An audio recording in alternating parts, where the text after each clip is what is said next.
I made this guy, and I just think he's so ugly, he's so cute. Hey guys, it's Sara here and Bryce. And we're in rural Roseville, Minnesota. Today we are with Aliza, and she's going to share her spin on designing all things animal and plants. My name is Aliza Novacek-Olson. I was raised in Greenbush. I had a grandmother that used to crochet, and I was really close to my grandma and grandpa, and I spent a lot of time at their house, and I watched her crochet. She went so fast, and she did have a hard time teaching because of her speed, but I spent so much time watching, it's just I picked it up. And that was the one fiber art or craft that I kept with me for years.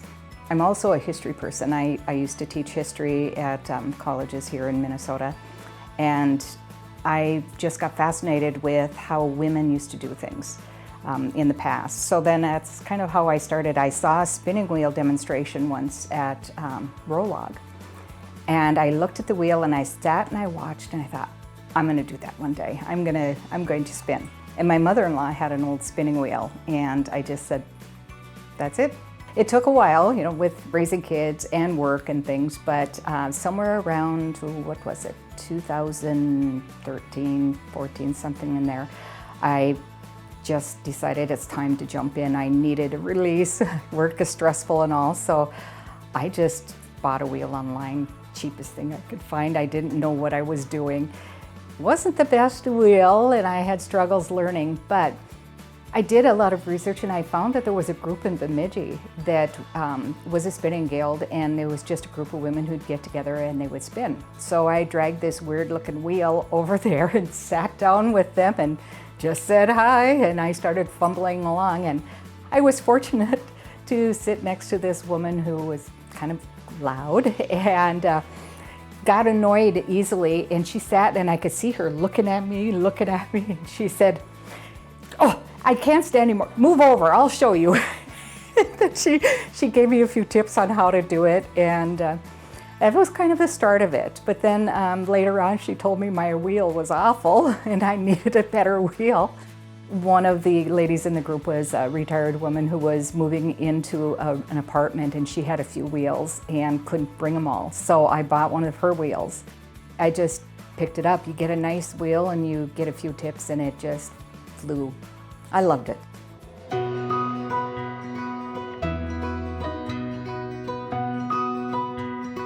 I decided instead of making an outfit, a needle felted outfit, I looked at some old sweaters I had and I thought, oh, I could just cut this one. I don't use this sweater anymore.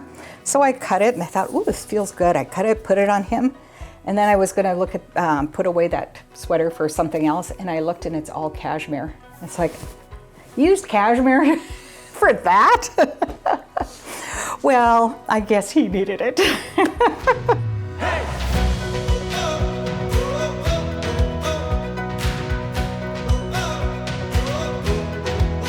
This is one of my favorite, what do you call it, a fiber art technique, because it is so old and it's almost a lost art. There's just a group of people now that are trying to bring it back to life. It's called knoll binding. Knoll binding is a Scandinavian term meaning needle binding. And this is what historians believe is the first fabric that people made, not weaving. Weaving is very, very early in civilization, but they believe this was first. And the reason some of that is that when back in like over 6,000 years ago, when they had fibers, a lot of times it was plant fibers, but to make the yarn, they used to roll it along their legs and twist with their fingers and things, and they could only make short pieces at a time. And this technique, you'd use just one needle, usually made of wood. Sometimes they make it out of bone or antler, and then you loop things around your finger and you pull the whole amount through at the same time, and it creates these different stitches. And so you just keep adding as you go, you keep adding, you make more yarn, you add it to the end, and you keep making these things. And what's really neat about it is that it does make really sturdy, thick type of fabric. I could take a scissor and just cut this down the middle and it won't unravel. The way that it's, the stitches that they use, it just doesn't unravel. And you do that with any other type of fabric, you're gonna find ravel. But the stitches are named by where they found evidence of some of this. Like this here is an Oslo stitch. And they found evidence in archaeology. They've been excavating and they found samples around Oslo. They call it an Oslo stitch. There's a Corgan stitch, and that was another area where they found it. This one's called a Dolby stitch, and it's just a different technique. In Scandinavian countries where they, most of these stitches were found, it used to be community-wise. Each community had their own type of stitch. So Oslo stitch, you'd find it in one community, you go to another area and they do a different stitch. So it's kind of one of the oldest techniques of creating fabric, and not a lot of people know it, and it's something that I want to keep doing so I can keep preserving it. And it really doesn't cost much to do. You can make your own needles. I made my own needles. It's easy to do, and you can pretty much use anything to work with it.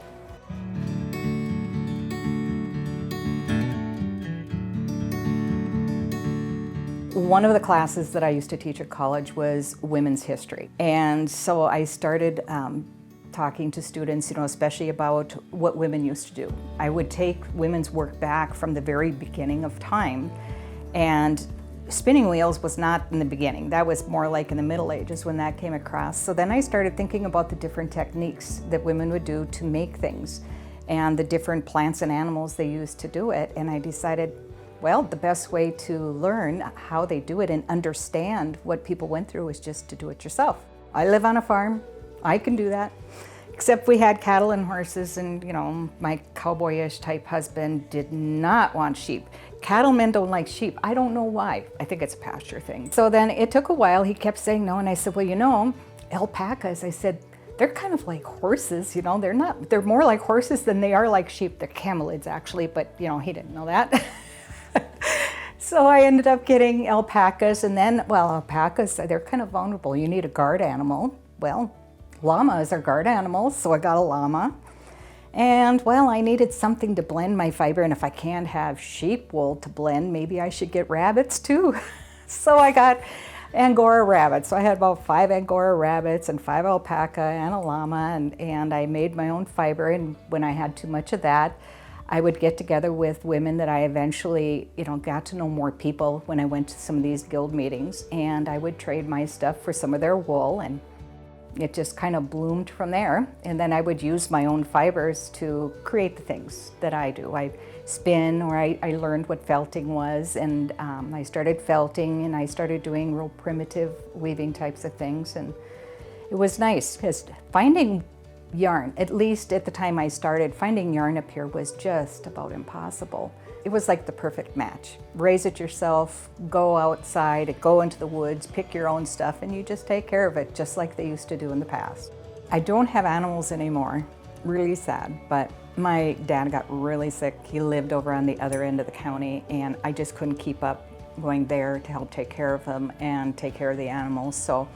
But that left extra time. Now I do more teaching of classes. I worked with kids in 4-H, or I work with some art groups and have classes with kids or adults. I've given some classes to senior centers and demonstrations, and so I'm doing a lot of that, and what I really like is that it piques interest. You can see in a person's eyes, I think back to when that old lady was spinning and I was watching her, what it did for me. It gave me an art and a craft that it just fulfills my life, and I think one of these days, I could maybe pass on and do the same thing for someone else. I think it's important to kind of keep some of these old crafts alive. I mean, some of these ways that we do things have gotten so modernized, or that there's so few people that know it, and there's so much reward. I mean, for me, it just feels so relaxing. It's like a zen for me. And then making your own things. I think I'd rather make something myself if I can than go to the store and buy it.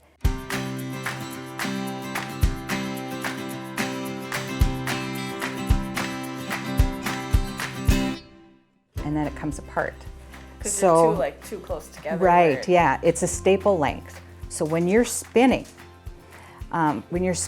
you have to go a little bit where you put your hands where this just at the edge of the staple length. So this is staple length. I move my fingers a little bit further so that it comes out. Just that little Yeah. bit. If you hold it too close, it's going to get stuck, and then it overspins, and then people get frustrated. So you Oh, I'm nervous. always check out the staple length, but boy. you'll be fine. And it just, I was getting so good.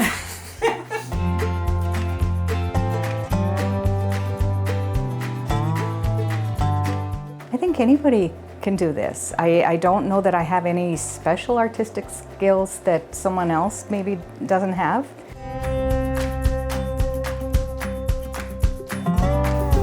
No, I'm already off to a bad start. Oh, but look how pretty it looks though. It looks so pretty. Like you said, find me at the Sara Hand shop.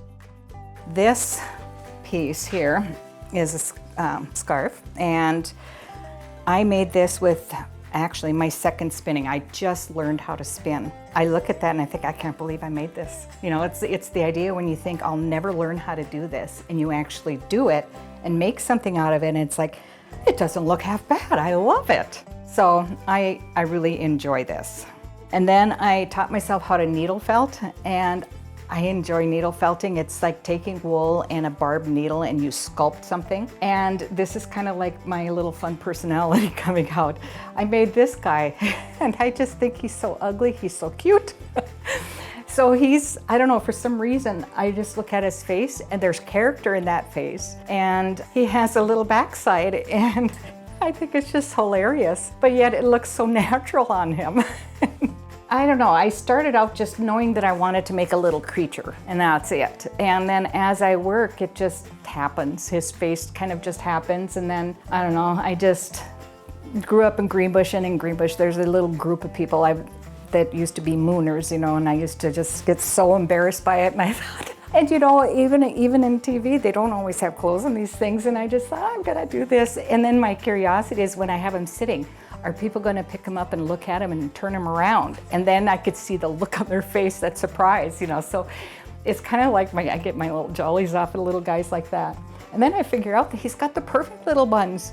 I made them so perfect, even better than his face. So then every time I look at him, it makes me happy. When I'm spinning wool, to me, it's like meditation. I just feel like I'm just totally relaxed, and my mind empties, the worries go away.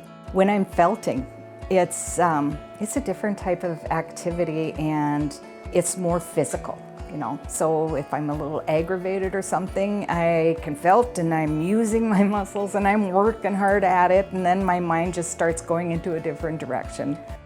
I'm learning to do some other types of weaving, working with an inkle loom and rigid heddle, and that's kind of new to me. Before that, it was real primitive. So I have to really concentrate, so that gives me a lot of focus. I should tell you a little story about my husband. My husband, he used to work at Polaris Industries, and he got to know some guys there, and you know, once in a while they exchange their mechanical ideas on how to do this or that, or something breaks down here and he'll call up one of the guys about fixing. And this guy, I can't remember where he lived, but he was going to do some fixing for Alan. Well, Alan bartered for him instead of, you know, exchanging pay or whatever. He bartered and said, well, I'll give you some of my wife's felted caps. Comes home and said, oh, so-and-so did this for me. You got to make 2 felted caps for him. That was so funny. But he said that the guy really enjoyed it. He said he just loved it. It keeps him warm. It's something that they keep wearing, and it's like, oh, that's so nice. Between weaving and spinning and machine knitting, hand crocheting, wet felting, dyeing, there's a whole world out there in the fiber arts that get to be so fun, and things that have existed for thousands of years. A lot of these techniques, thousands and thousands of years. I'm just really hoping that some of the stuff can continue and that other people pick it up. It's such a good craft and a good way of using the materials around you.